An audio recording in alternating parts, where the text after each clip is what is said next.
माननीय श्री सुशील कुमार मोदी जी। माननीय उपसभापति महोदय, मैं अप्रोप्रिएशन 2022-23 और फाइनेंस बिल 2022-23 के पक्ष में बोलने के लिए खड़ा हुआ हूँ। उपसभापति महोदय, ठीक आज से 2 वर्ष पूर्व 24 मार्च 2020 को इस देश में लॉकडाउन लागू किया गया था और जो नेशनल डिजास्टर मैनेजमेंट एक्ट 2005 है उसको इन्वोक किया गया था। अब पिछले 2 साल में एक लंबे समय तक देश को लॉकडाउन से गुजरना पड़ा। देश के लाखों मजदूर, उनकी फैक्ट्रियां बंद हो गई, उनको ट्रेनों में बैठकर अपने अपने गांव लौटना पड़ा। एक संकट के दौर से पूरे देश को गुजरना पड़ा। तरह तरह की बंदिशें लगाई गई, लेकिन उपसभापति महोदय, इस लॉकडाउन के खिलाफ में यद्यपि विपक्ष के लोगों ने गरीबों को भड़काने का प्रयास किया, लेकिन पूरे हिंदुस्तान में एक भी जगह कोई धरना प्रदर्शन बंद या एक भी नागरिक या मजदूर लॉकडाउन के खिलाफ में कहीं सड़कों पर नहीं आया। उपसभापति महोदय, फिर टीकाकरण प्रारंभ हुआ, मजाक उड़ाया गया टीकाकरण का, और मैं सदन को बताना चाहूंगा कि अभी तक 181 करोड़ 181.56 करोड़ लोगों को और टीका लग चुका है। शुरू में हेजिटेंसी थी, लोगों में संशय था, लेकिन किसी ने टीका के विरोध में कहीं कोई सड़कों पर नहीं आया। आपने तो बहुत प्रयास किया, लेकिन कहीं कोई सड़कों पर नहीं आया। लेकिन उपसभापति महोदय, फ्रांस में, न्यूजीलैंड में, यूनाइटेड स्टेट्स में, ऑस्ट्रेलिया में, जर्मनी में हजारों लोग सड़कों पर आ गए वैक्सीनेशन के विरोध में। लॉकडाउन के विरोध के अंदर न्यूजीलैंड में 40,000 लोग सड़कों पर आए, गिरफ्तार करना पड़ा, लाठीचार्ज करना पड़ा। सती महोदय, अगर आदरणीय नरेंद्र मोदी जी ने कठोर लॉकडाउन लागू नहीं किया होता और जिस तरह से टीकाकरण का काम चालू किया, अगर वो नहीं होता तो 5 लाख नहीं बल्कि इस देश के अंदर 50 लाख लोग मरे होते। हमारे प्रधानमंत्री जी ने 45 लाख लोगों को और मरने से बचा लिया। और सती महोदय, बिल गेट्स जो माइक्रोसॉफ्ट के चीफ एग्जीक्यूटिव या एमडी हैं, उन्होंने भारत के बारे में क्या कहा? कहा India has delivered over 16 crore doses of कोविड-19 vaccine to nearly 100 countries thanks to Indian manufacturers. आपने धन्यवाद दिया कि नहीं दिया, लेकिन माइक्रोसॉफ्ट के सीईओ बिल गेट्स ने भारत की सरकार और मैन्युफैक्चरर्स को धन्यवाद दिया। सती महोदय, मैं लॉकडाउन का जिक्र कर रहा था। कनाडा के बारे में जानते हैं? कनाडा के अंदर कैनेडियन फ्रीडम कॉन्वॉय 22 1 महीने से ज्यादा समय तक जो अंतर्राष्ट्रीय एम्बेसडर ब्रिज था, जो कनाडा को और अमेरिका को जोड़ता था, वहां के ट्रकर्स ने उसको जाम कर दिया। 21 दिन तक 12-12 घंटे हॉर्न बजाकर और कोविड के खिलाफ टीकाकरण का लोग विरोध करते रहे। ऐसे हालात कनाडा में पैदा हो गए कि वहां के प्रधानमंत्री को अपने परिवार सहित राजधानी छोड़कर अज्ञात जगह पर जाना पड़ा। और सती महोदय, फिर भी जब वो ट्रकर्स को वैक्सीनेशन के खिलाफ नहीं रोक पाए तो सती महोदय, उनको इमरजेंसी लगानी पड़ी। और कनाडा के इतिहास में यह पहली घटना है कि वैक्सीनेशन के विरोध में जो लोग सड़कों पर आए थे उनको रोकने के लिए सरकार को इमरजेंसी लागू करनी पड़ी। सती महोदय, यह था कनाडा, यह था यूरोप। लेकिन सती महोदय, और ये वही कैनेडियन प्राइम मिनिस्टर जो भारत के अंदर किसान आंदोलन के समर्थन में बयान दे रहे थे, कह रहे थे कि मैं शांतिपूर्ण प्रदर्शनकारियों के साथ हूं, और जब अपने देश के अंदर ट्रक वालों की हड़ताल हुई तो कहते कि ये तुरंत बंद होना चाहिए। वही व्यक्ति है जिसने इमरजेंसी लगाया, हजारों लोगों को पकड़ के जेलों के अंदर बंद कर दिया।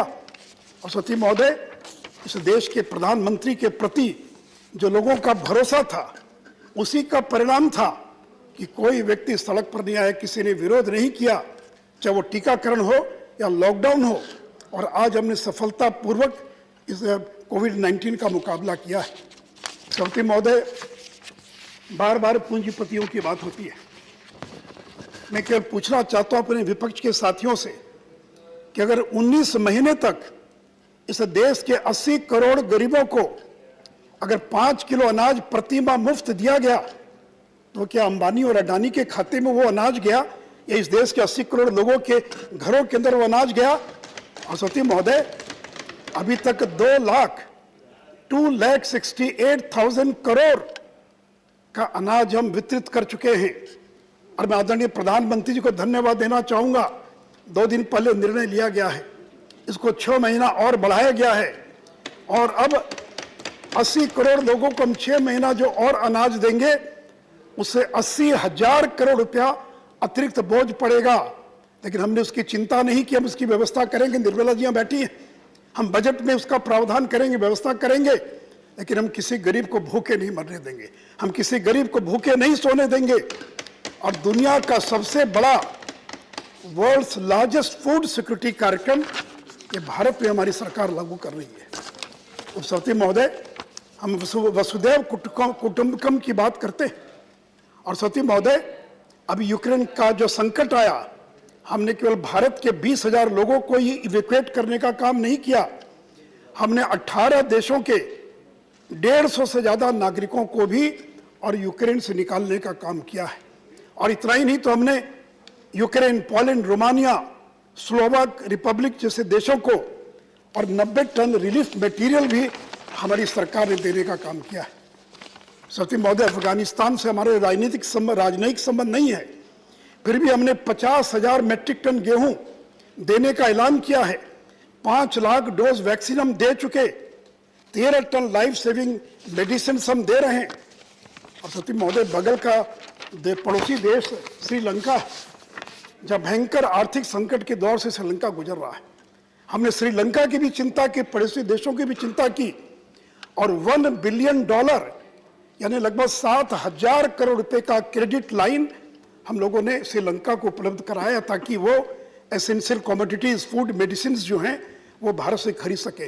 और अभी तक कुल मिलाकर $2.4 बिलियन यानी करीब 16,000 करोड़ रुपए से ज्यादा की आर्थिक मदद क्रेडिट के रूप में हम लोगों ने श्रीलंका को देने का काम किया है।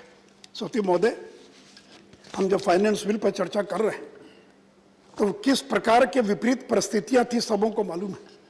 उसके बावजूद हमने रिकॉर्ड टैक्स कलेक्शन किया है, डायरेक्ट टैक्स, जिसमें कॉर्पोरेट टैक्स और इनकम टैक्स दोनों आता है। मैं सदन को बताना चाहूंगा कि बजट एस्टिमेट था 11.08 लाख करोड़, रिवाइज किया 12.5 लाख करोड़ और हमने कितना संग्रह किया अभी तक?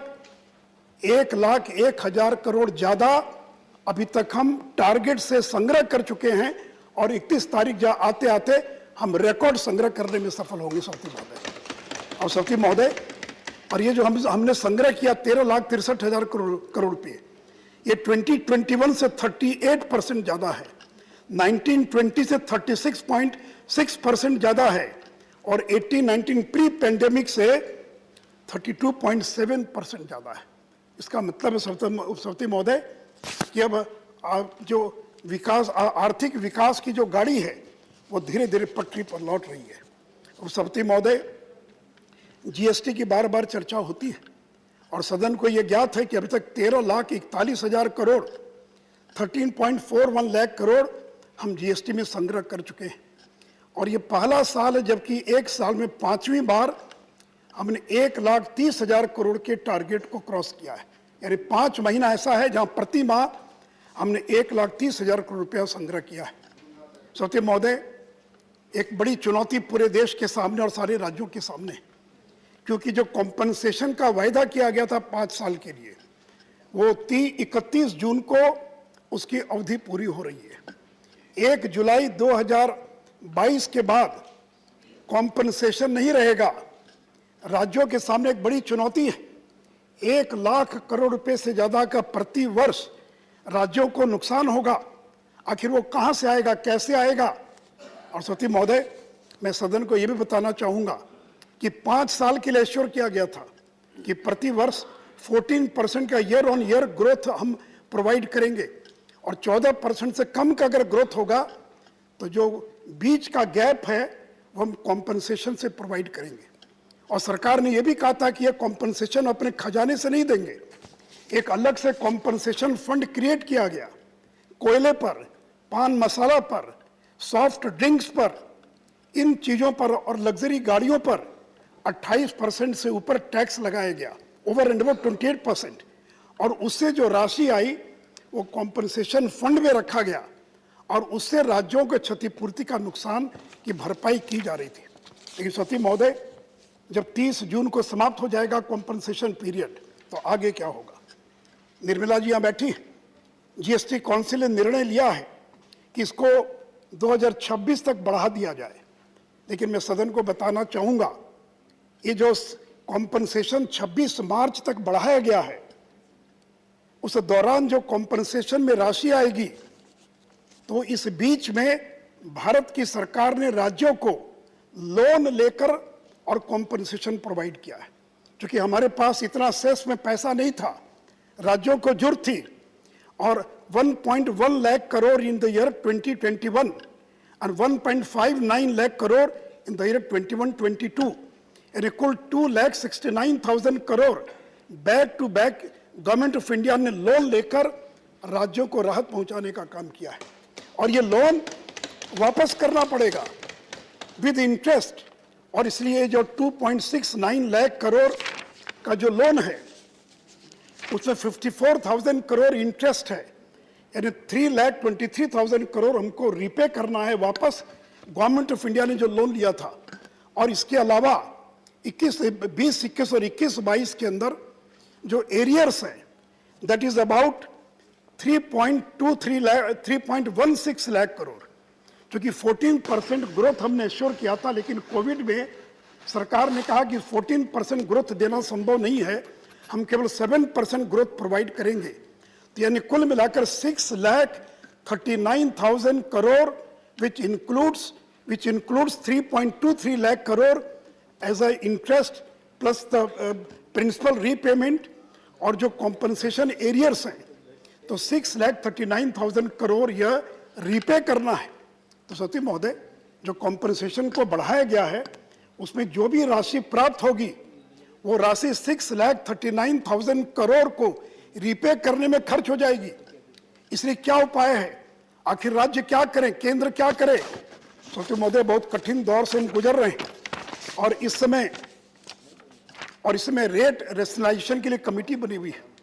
लेकिन कोविड के कारण जो क्राइसिस की स्थिति है, इस समय कोई हम टैक्स को रिवाइज नहीं कर सकते हैं, हम टैक्स को बढ़ा नहीं सकते हैं, ये उपयुक्त समय नहीं टैक्स बढ़ाने का।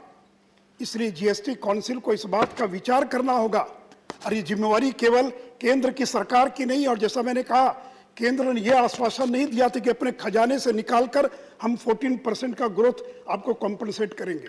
ये जो सेस की आमदनी होगी उसके द्वारा उसकी क्षतिपूर्ति की जानी थी।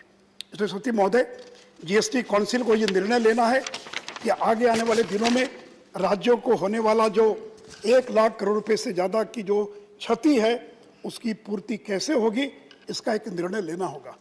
सती महोदय, मैं निर्मला जी को धन्यवाद देना चाहूँगा कि क्रिप्टो के बारे में जितने भ्रम थे वो सारे भ्रम आपने दूर करने का काम किया है, और आपने 30% income from transfer of crypto assets at 30% plus cess and surcharge. मैं उसके विस्तार में नहीं जाऊंगा। Mining not part of acquisition cost, 1% TDS is for tracking the transaction. और उसी प्रकार सती महोदय, क्रिप्टो NFT के बारे में भी माननीय निर्मला जी ने एक घोषणा की थी कि जो क्रिप्टो और NFT के बारे में जो एडवर्टीजमेंट्स हैं उसको भी रिस्क डिस्क्लेमर जो है उनको देना पड़ेगा। लेकिन सती महोदय, मैं निर्मला जी से आग्रह करना चाहूँगा, ये क्रिप्टो आखिर है क्या? It is neither A commodity, it is neither an asset, it is not a good, it is not a service. तो ये है क्या? इसका कोई इंट्रिंसिक वैल्यू नहीं है, इसके पीछे कोई किसी कंपनी की ताकत नहीं है। और सती महोदय, मैं तो निर्मला जी से आग्रह करूंगा कि आपने जो 30% टैक्स लगाया है, आप विचार कीजिए आगे आने वाले दिनों में क्या इस टैक्स को और ज्यादा बढ़ाया जा सकता है क्या? सती महोदय, ये क्रिप्टो, ये गैम्बलिंग है, जुआ है, ये एक प्रकार की लॉटरी है, एक प्रकार का हॉर्स रेसिंग है, एक प्रकार की गैम्बलिंग है। आप शेयर में लगाते पैसा तो मालूम है कि टाटा कंपनी उसके पीछे है, लेकिन क्रिप्टो के पीछे कौन है? सभापति महोदय, इसलिए जापान ने 55% टैक्स लगाया है, जर्मनी, फ्रांस, ऑस्ट्रिया ने अप टू 45%, यूएस ने 37%। इसलिए मैं निर्मला जी से आग्रह करूंगा कि फिर विचार कीजिए कि हम आगे आने वाले दिनों में क्रिप्टो पर 30% से भी ज़्यादा हम टैक्स लगाने का विचार कर सकते हैं क्या। और सभापति महोदय, जो क्रिप्टो में कमाने वाले लोग उनको 30% से कोई फर्क नहीं पड़ने वाला है, क्योंकि क्रिप्टो का जो CAGR है, कंपाउंडेड एवरेज ग्रोथ रेट है, बिटकॉइन का 115%, एथेरियम का 30%, बिनांस कॉइन का 151%। So investors are attracting by extraordinary profits. महोदय, अंकलेश्वर स्वामी अय्यर ने अपने एक आर्टिकल में लिखा कि crypto currency is no underlying value, not even a tulip of 17th century speculative bubble. 17वीं शताब्दी के अंदर यूरोप के एक देश के अंदर जो ट्यूलिप का जो फूल होता है, होड़ मच गई, हर आदमी ट्यूलिप खरीद रहा है, उसका दाम 200 गुना चला गया। और एक दिन अचानक जब बबल बस्ट किया तो हजारों लोग कंगाल हो गए। तो ट्यूलिप की तो कीमत कम से कम 1 रुपया होगी, लेकिन क्रिप्टो की कितनी कीमत है ये कोई नहीं जानता है। साथी महोदय, यूक्रेन ने लीगलाइज कर दिया क्रिप्टो करेंसी को पिछले 7 दिन पहले। Dubai adopts first virtual asset law Dubai crypto currency में। और एक स्टडी के अनुसार 2021 में मोर देन 14 बिलियन डॉलर जो है वो crypto criminals made a record 14 billion dollar haul in 2021। और आज ही टाइम्स ऑफ एक एक्सप्रेस में समाचार है कि केरल के अंदर अब्दुल गफूर नाम का एक व्यक्ति पकड़ा गया है जो क्रिप्टो करेंसी के फेक रैकेट में शामिल था, और 1200 करोड़ का वो रैकेट था जिसमें लोग पकड़े गए हैं। और अब तो जैसे ही अब 1 तारीख के पहले investors started parking these currencies in private wallets, और 8 billion worth crypto asset expected to go out of country. तो महोदय, मैं निर्मला जी से आग्रह करूंगा कि और इसके बारे में विचार हो। और इतना ही नहीं तो ऑनलाइन गेमिंग के बारे में, कि ऑनलाइन गेमिंग के अंदर भी जो गैम्बलिंग हो रही है गेमिंग के नाम पर, मैं गेमिंग के विरोध में नहीं हूं। और एक अनुमान है कि 2.8 बिलियन डॉलर की इंडस्ट्री केवल फैंटेसी गेम की और 2022 के अंदर होगी। तो कैसे रेगुलेट किया जाए ऑनलाइन गेमिंग को, ऑनलाइन लेंडिंग को। आज ही समाचार है कि करीब 40 से ज्यादा digital lending applications found to be run by Chinese nationals. तो बड़े पैमाने पर online lending, social media, edtech, ये जो नई टेक्नोलॉजी है इसको कैसे रेगुलेट किया जाए। और ये जो IT कानून बना हुआ सौती महोदय, ये 20 साल पुराना है। मैं सरकार से आग्रह करूंगा कि जो IT एक्ट है उसको नए सिरे से ड्राफ्ट किया जाए ताकि वर्तमान की चुनौतियों का जो मुकाबला कर सके। और फिर मैं निर्मला जी से भी आग्रह करूंगा कि बहुत जल्दी कोई एक पेपर पब्लिश किया जाए IMF, world bank, financial stability board के साथ मिलकर टू डिवाइस अ फ्रेमवर्क, ताकि पब्लिक कंसल्टेशन में कि क्या क्रिप्टो है, क्या NFT है, क्या किया जाना चाहिए। और वर्चुअल डिजिटल करेंसी की जो घोषणा की गई है उसके बारे में भी जल्द से जल्द विचार किया जाए। श्री महोदय, मैं इसके बारे में एक और बात कहना चाहूँगा। ये क्रिप्टो करेंसी के बिक्री पर केवल 18% GST लगता है, और वो भी जो सर्विस प्रोवाइडर हैं, जो एक्सचेंज चलाने वाले लोग हैं, वो जो सर्विस प्रोवाइड करते हैं उस पर 18% टैक्स लगता है। मैंने 0 आवर में उठाया, तो मैं फिर इस बात की आपसे मांग करता हूं कि because it is no asset, no security, no commodity, no goods, no services, and cryptos are similar to lottery, casinos, betting, gambling, horse racing. और इन सारी चीजों पर पूरे ट्रांजैक्शन वैल्यू पर 28% टैक्स लगता है। अगर आप लॉटरी में 100 रुपया लगाएं तो आपको 28 रुपया टैक्स देना पड़ेगा। अगर आप कैसीनो के अंदर बेट लगाएं 1000 रुपया तो 28% टैक्स देना पड़ेगा। और गोल्ड पर भी 3% GST है। इसलिए मैं आपसे आग्रह करूंगा कि GST काउंसिल को इस बात का विचार करना चाहिए कि भले ही वो 1% हो, 0.1% हो, लेकिन टोटल ट्रांजैक्शन वैल्यू जो क्रिप्टो का है उस पर GST लगाने के बारे में और सरकार को विचार करना चाहिए। सभापति महोदय, बैंकों के बारे में इस सदन में काफी चर्चा होती रही है। KV कामत जो इंडियन बैंकिंग के रिटेल गुरु माने जाते हैं, उन्होंने पिछले दिनों एक लेख में लिखा, in more than 50 years I been in banking business में, 50 साल से बैंकिंग बिजनेस में हूं, I have never seen their balance sheets as clean and healthy as today in terms of bad assets. 50 साल में आज तक हमने बैंकों की इतनी बेहतर व्यवस्था को नहीं देखा है। India's banking industry is in its best shape in terms of quality of assets and quantum of capital. एक rating agency Indian rating and research वो लिखता है, banking system health is at its best in decades. सती महोदय, मैं इस बात को स्वीकार करता हूं कि 2018 में एनपीए बढ़कर 5 गुना एनपीए बढ़ गया। हमारी आलोचना होने लगी कि 14 में आए और एनपीए 5 टाइम्स बढ़ गया, 2.16 लाख करोड़ से 10.36 लाख करोड़। लेकिन मैं सदन को बताना चाहूंगा, ये अगर एनपीए बढ़ा तो इसलिए बढ़ा कि आपने एग्रेसिव लैंडिंग का काम किया अपने 10 साल के कार्यकाल के अंदर। टेलीफोन पर लोगों को बैंकों से पैसा दिया जाता था, पैरवी के आधार पर दिया जाता था। इसलिए 2008 में जहां 25 लाख करोड़ की बैंकों की लैंडिंग थी, वो 6 साल में बढ़कर 68 लाख करोड़ उसकी लैंडिंग हो गई। नरेंद्र मोदी जी की सरकार बनते ही हमने एसेट क्वालिटी रिव्यू की कमेटी बनाई, इसका रिव्यू किया और एनपीए को आइडेंटिफाई करना शुरू किया और हमने कानून को कड़ा किया। सरफेसी एक्ट में 3 महीने की जेल का प्रावधान किया। अगर कोई विलफुल डिफॉल्टर है तो वो कोई भी debarred from floating new ventures for 5 years, वो कंपनी में अगर डायरेक्टर है तो नया कोई कैपिटल मार्केट में वो कोई नया इशू रेज नहीं कर सकती है। और समझती इन सारी चीजों का क्या परिणाम हुआ सौती महोदय?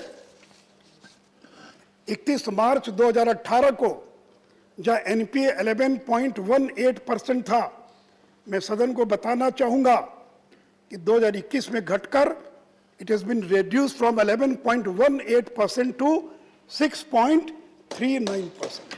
यह नरेंद्र मोदी की सरकार कि आज बैंकों की हालत हमने इतनी बेहतर कर दिया सौती महोदय।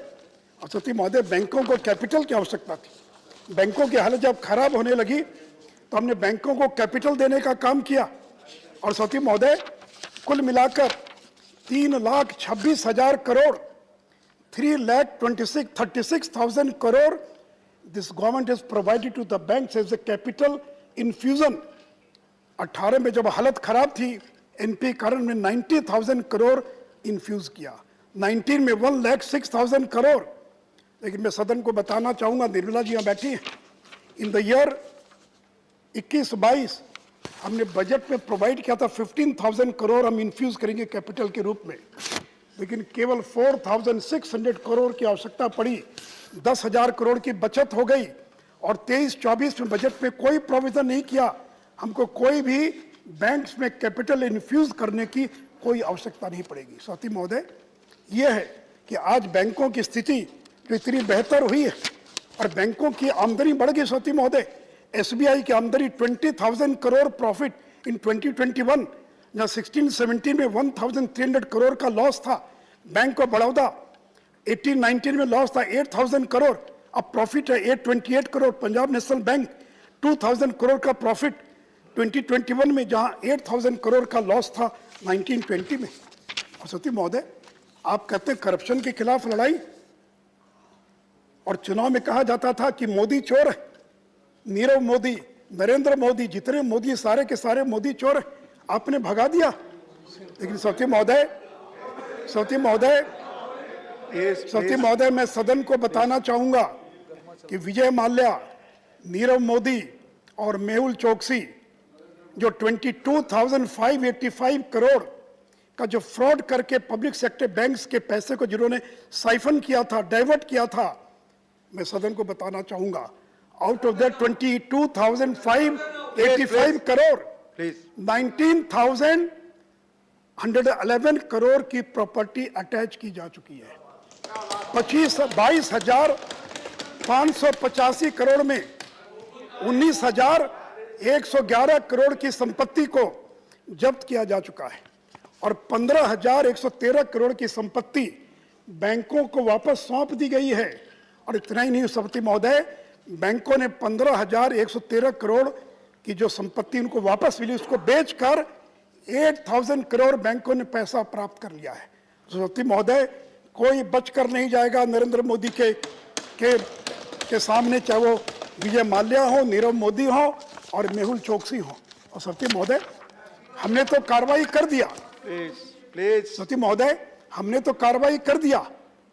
और आपकी क्या स्थिति सभापति महोदय?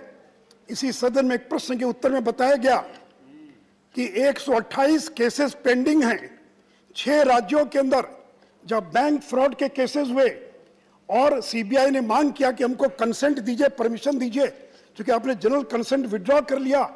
1.5 साल हो गया आपने कंसेंट देने से इनकार कर दिया। और सभापति महोदय, 21,000 करोड़ 128 केसेस ये पेंडिंग है 1.5 साल से। राज्य सरकार कंसेंट नहीं दे रही है। प्रफुल्ल पटेल साहब बैठे, बात कीजिए अपने मुख्यमंत्री जी से।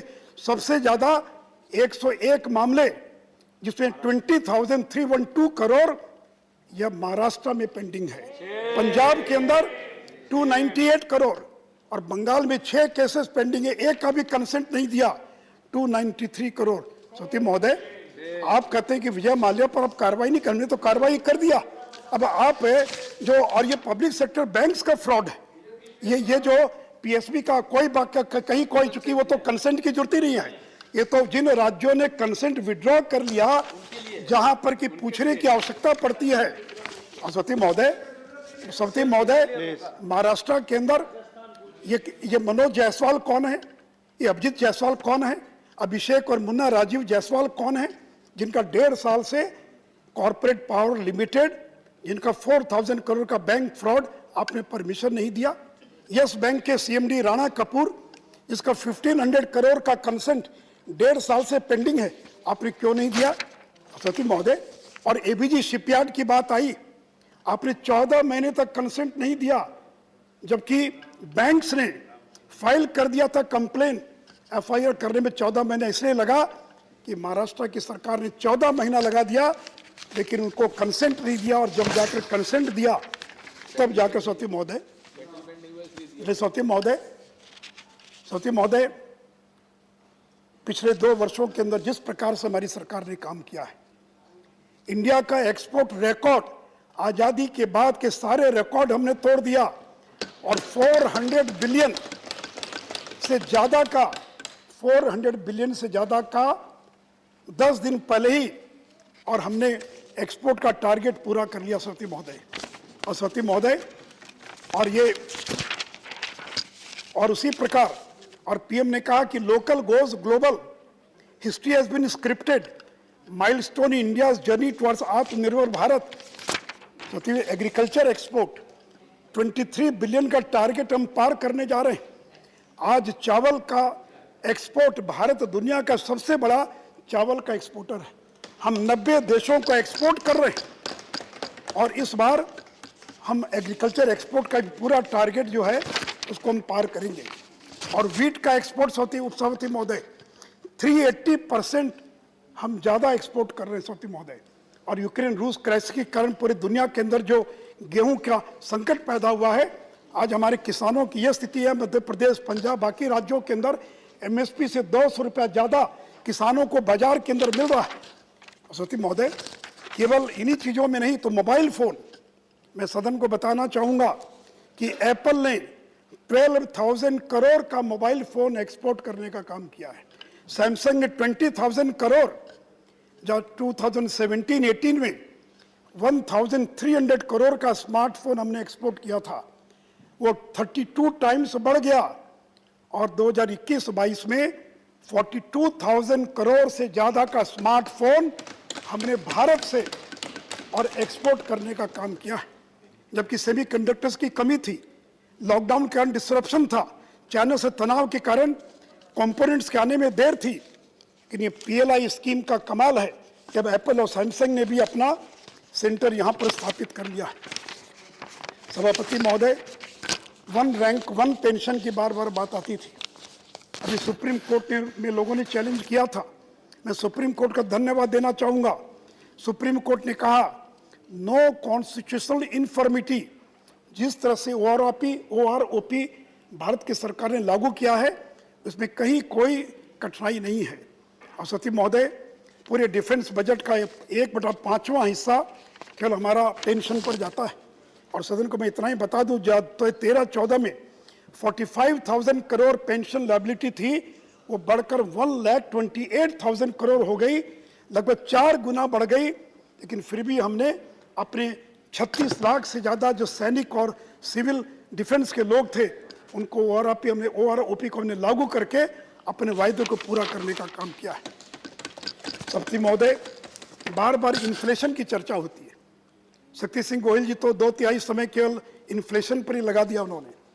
मैं सदन को बताना चाहूँगा, अमेरिका जैसा देश, हम तो भारत हैं, 40 साल में जैसी महंगाई अमेरिका को फेस करनी पड़ रही है, आज तक अमेरिका ने वैसी महंगाई को नहीं देखा था। 7.9% consumer price index in February 20, which is 40 years high. UK के अंदर 30 साल में सबसे ज्यादा चरम महंगाई 6.2%। और यूरोजोन, जिसमें 19 देश जो यूरो का इस्तेमाल करते हैं, वहाँ पर 5.8% जो है वहाँ पर इन्फ्लेशन की रेट है। और भारत में इन्फ्लेशन की रेट क्या है? 6.07%। और मैं ये भी बता दूं उपसभापति महोदय कि जब आपकी सरकार थी और जब पेट्रोल का दाम बढ़ रहा था, हमारे यहाँ तो 2022 में इन्फ्लेशन रेट 6 के आसपास है।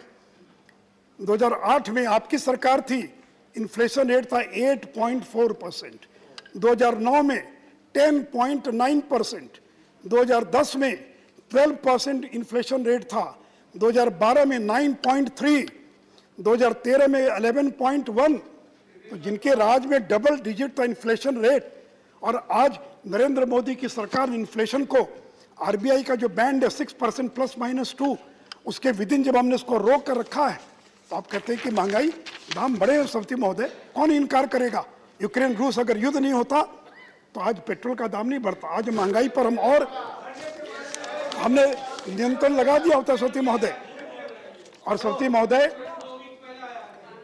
महोदय जो ग्रोथ रेट का आंकड़ा है, यूक्रेन की लड़ाई, कोविड, चीन पर तनाव, सीमा पर भारत चीन सीमा पर तनाव, इन सारी परिस्थितियों में भी, और जो 2021-22 का जो ग्रोथ रेट का जो आंकड़ा, फिच जो दुनिया की सबसे बड़ी रेटिंग एजेंसी है 8.70, वर्ल्ड बैंक 8.30, IMF 9%, ये है कि 21-22 के अंदर भारत का ग्रोथ रेट दुनिया के अंदर सबसे ज्यादा ग्रोथ रेट वाले देशों में से एक होगा।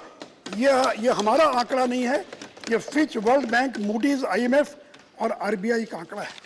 और सती महोदय, इन सारी विपरीत परिस्थितियों में मैंने कहा, न जुलूस निकला, न प्रदर्शन हुआ, न लॉकडाउन का कहीं विरोध हुआ, और नरेंद्र मोदी की लोकप्रियता लगातार बढ़ती जा रही है। दूसरे देशों में वहाँ के प्रधानमंत्री की लोकप्रियता घट रही है।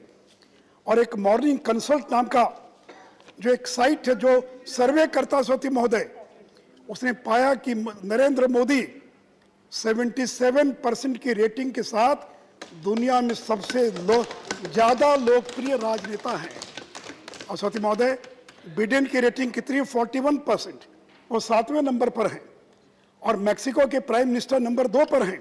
सती महोदय, मैं केवल ये बता रहा हूं सती महोदय कि ये कोई सामान्य काम नहीं था कि जिस प्रकार से हमने कोविड का मुकाबला किया, जिस प्रकार से हमने विपरीत परिस्थितियों में काम किया है। तो अंत में इतना ही कहूंगा कि अगर नरेंद्र मोदी नहीं होते तो इन चुनौतियों का मुकाबला नहीं हो पाता। ये नरेंद्र मोदी और उनकी सरकार थी, उनकी सुदृढ़ इच्छा शक्ति थी। ये व्यक्ति जो टकराना जानता है, बुल्स बाई हॉर्न जिसको कहते हैं, सामने से पकड़कर वो डरता नहीं है, घबराता नहीं है, हर चुनौती को अवसर में बदलता है और सफलता के कदम उसको चूमने का काम करती है। और अंत में इतना ही कहूंगा सती महोदय, सीढ़ियां उन्हें मुबारक हों, सीढ़ियां उन्हें मुबारक हों जिन्हें सिर्फ छत तक जाना है। जिनको केवल छत तक जाना है वो सीढ़ी पर चढ़कर चले जाए। तो सीढ़ियां उन्हें मुबारक हों जिन्हें सिर्फ छत तक जाना है। मेरी मंजिल तो आसमां है, मेरी मंजिल तो आसमां है, रास्ता खुद मुझे बनाना है। रास्ता खुद मुझे बनाना है। सभापति महोदय, इन्हीं शब्दों के साथ मैं निर्मला जी को और आदरणीय प्रधानमंत्री जी को और धन्यवाद देता हूँ, अपनी बात समाप्त करता हूँ। धन्यवाद। धन्यवाद. The next speaker is TKS Elango.